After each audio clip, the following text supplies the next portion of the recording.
बातमी शिवसेनेसंदर्भातली शिवसेनेच्या वर्धापन दिनाची। आज शिवसेना पक्षाचा 58वा वर्धापन दिन आहे। ठाकरेंच्या शिवसेनेकडून आणि शिंदेंच्या शिवसेनेकडून वर्धापन दिनाची जय्यत तयारी करण्यात आली।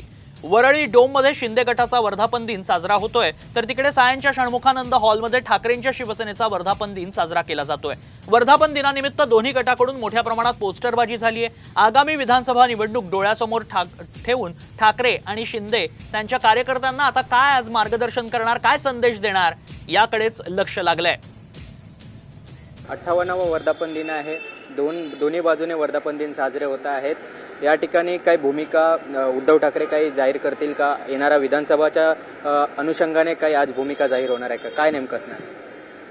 आज 58वा वर्धापन दिन आहे। एक वातावरण या लोकसभेच्या निवडणुकीच्या पार्श्वभूमीवर ज्या पद्धतीनं महाविकास आघाडीला, ज्या पद्धतीनं शिवसेना उद्धव बाळासाहेब ठाकरे पक्षाला महाराष्ट्राच्या जनतेनं लोकांनी चांगला न्याय दिला। आज तुम्ही पाहिलं की बरीच वल्गना होत होती, 48 जिंकू 45 जिंकू, परंतु महाविकास आघाडीने ज्या पद्धतीनं 31 जागांवर विजय मिळवला आणि लोकांनी, खरं म्हणजे महाराष्ट्राच्या लोकांनी प्रतिसाद दिला, ते बघता आज वेगवेगळ्या पद्धतीनं ते मांडण्याचा प्रयत्न होतोय। ते जसं मानतील ते त्यांना, परंतु महाराष्ट्राच्या जनतेनं दाखवून दिलं।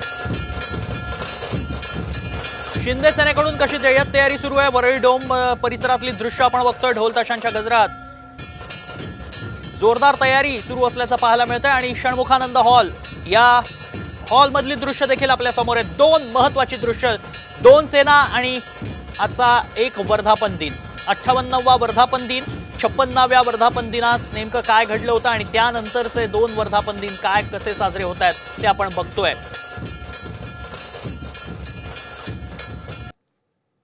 खरं तर मला या ठिकाणी तुमच्या माध्यमातून संजय राऊतांना प्रश्न विचारायचा आहे की जे लोक त्यांच्या रॅलीमध्ये पाकिस्तानचे झेंडे नाचवतात त्यांना वर्धापन दिन साजरा करण्याचा अधिकार आहे, किंवा ज्या लोकांच्या निवडणुकीच्या प्रचारामध्ये मुंबईच्या बॉम्बस्फोटामधला आरोपी इब्राहिम मुसा त्या दहशतवाद्याला बोलावलं गेलं त्यांना वर्धापन दिन साजरा करण्याचा अधिकार आहे? ज्यांचे खासदार निवडून आल्यानंतर सांगतात की होय आम्ही अल्पसंख्याकांच्या मतावरती जिंकलो त्यांना वर्धापन दिन साजरा करण्याचा अधिकार आहे? आणि उद्धव ठाकरेंना तर आता हिंदू हा शब्द उच्चारायची सुद्धा लाज वाटतेय, कारण जमलेल्या माझ्या तमाम हिंदू बांधवांनो आणि भगिनींनो हा शब्द, हे संबोधन, ही शिवसेनेची ओळख होती, पण आता उद्धव ठाकरेंना ते सुद्धा उच्चारायची लाज वाटतेय।